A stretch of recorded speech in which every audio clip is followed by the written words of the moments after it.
Mahkamah Konstitusi mengabulkan sebagian permohonan uji material Undang-Undang Hak Cipta Nomor 28 Tahun 2014 yang diajukan oleh 29 musisi, termasuk Ariel Noah, Armand Maulana, dan kawan-kawan.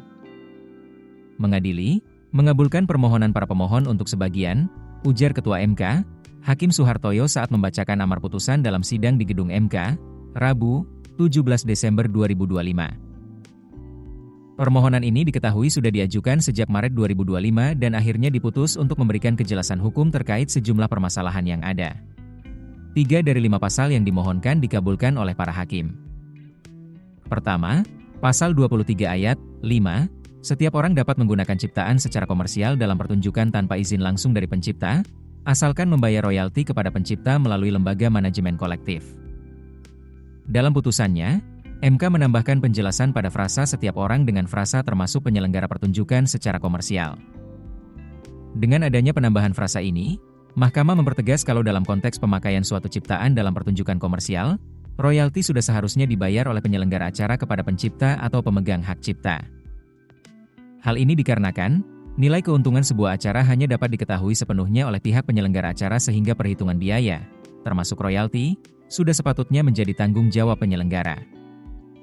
Pasal kedua yang dikabulkan oleh MK adalah Pasal 87 ayat 1, untuk mendapatkan hak ekonomi setiap pencipta, pemegang hak cipta, pemilik hak terkait menjadi anggota lembaga manajemen kolektif agar dapat menarik imbalan yang wajar dari pengguna yang memanfaatkan hak cipta dan hak terkait dalam bentuk layanan publik yang bersifat komersial.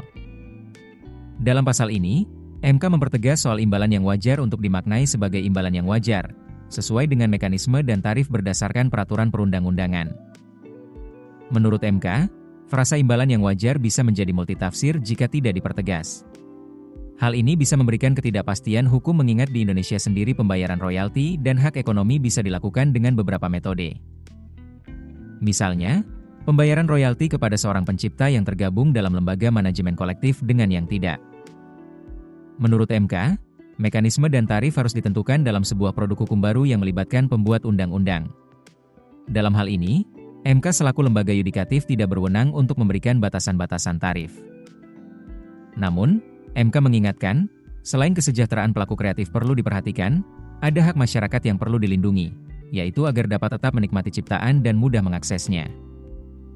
Pasal ketiga yang dipertegas MK adalah Pasal 113 ayat 2. Setiap orang yang dengan tanpa hak dan atau tanpa izin pencipta atau pemegang hak cipta melakukan pelanggaran hak ekonomi pencipta sebagaimana dimaksud dalam Pasal 9 ayat 1, huruf C, huruf D, huruf F, dan atau huruf H untuk penggunaan secara komersial dipidana dengan pidana penjara paling lama 3 tahun dan atau pidana denda paling banyak Rp500 juta.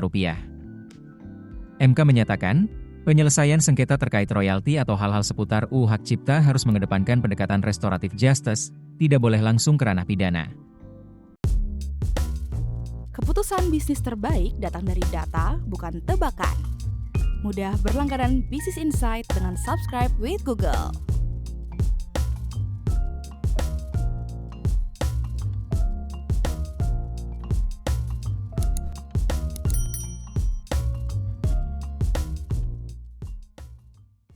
Download aplikasi Kontan sekarang di App Store atau Play Store.